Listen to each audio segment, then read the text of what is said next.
Assalamu alaikum. Today I would be explaining to you the very important topic of the physiology, which is the SA nodal action potential. In this particular topic, we will discuss what are the difference that exists between the SA nodal axial potential and the normal axial potential. So we will draw the graph in order to explain this particular topic, and also we will discuss some of the questions here also, that why the resting membrane potential of this SA nodal potential remains unstable. It is unstable. And the other question is, what is the pre-potential? So all these terminologies we will discuss in this particular lecture. So first of all, you must need to remember that the resting membrane potential of SA nodal action potential is minus 60 MV, while of the normal it is minus 90. Then furthermore,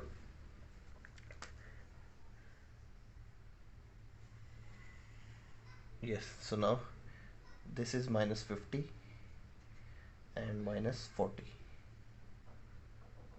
like this. Now this is the resting membrane potential. This is the threshold level.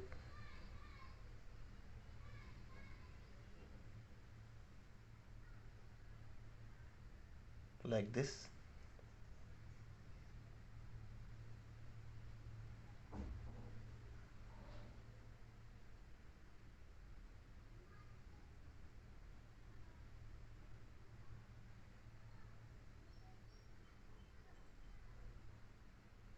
So now we will discuss furthermore about this graph. Now the resting membrane potential is minus 60 MV.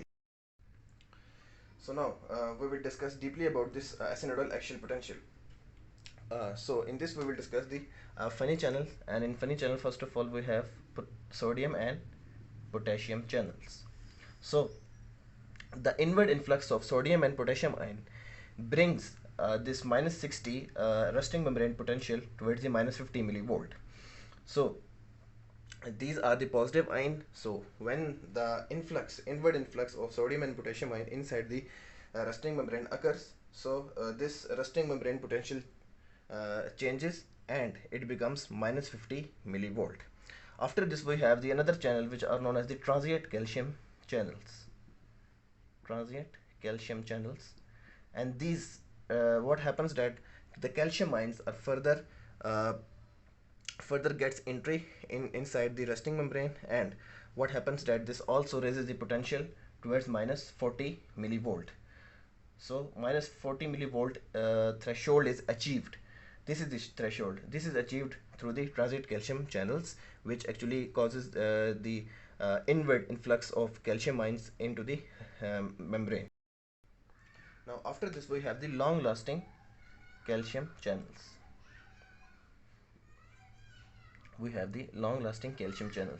So after achieving the threshold of minus 40, these long lasting calcium channels further raises the action potential, and after this these closes. So I have forgotten to told you about this transient calcium channels, that when the threshold of minus 40 is achieved, these transient calcium channels also gets closed. After this after the closure of long rusty calcium channels, the action potential drops here to minus 40 again, and after now there is the phase of repolarization, and repolarization is achieved by the outflux of the potassium ions. So outflux of potassium ions occurs, which bring back this action potential toward the minus 60. So it again came back to the minus 60 millivolt, which is the resting membrane potential. Now furthermore we have the leaking potassium channels. We have the leaking potassium channels. So these leaking potassium channels, what does they do? This causes the hyperpolarization, and what happens that this potential further drops below minus 60. This further drops to minus 60 because of this leaking potassium ions, which causes the hyperpolarization. And now what happens? Due to the leaking potassium ions, hyperpolarization has been done. Again, what would happen that these funny channels would again bring back this this actually it would overcome the phase of hyperpolarization, and it again bring back this negative potential towards minus 60. So again, what would happen? The inward influx of sodium potassium ion occur, and again this would become at this level minus 60. After this, this cycle would go on repeating. Again, the inward further influx of sodium and potassium ions bring this potential towards the minus 50. And then again, transient calcium ion would what would happen? Calcium ion would gain entry, and again the threshold would be achieved. Then long-lasting calcium ion would further raise the action potential like this, and this cycle would continue to repeat. So this was my basic lecture about the SA nodal axial potential. I have told you about the sodium potassium ion sodium potassium channels, in which what happens that the sodium potassium ions gets entry into the resting membrane, and what does it do? They change the potential to minus 50. Further, transient calcium ions, what happens? Calcium ions gets entry, and these calcium ion through the transient calcium channels changes this potential to minus 40. And then long lasting calcium channels, what does they do? These further this long lasting calcium channel further raise this action potential, and after this their closure, again this action potential is brought towards the minus 40. And then there is a phase of the repolarization.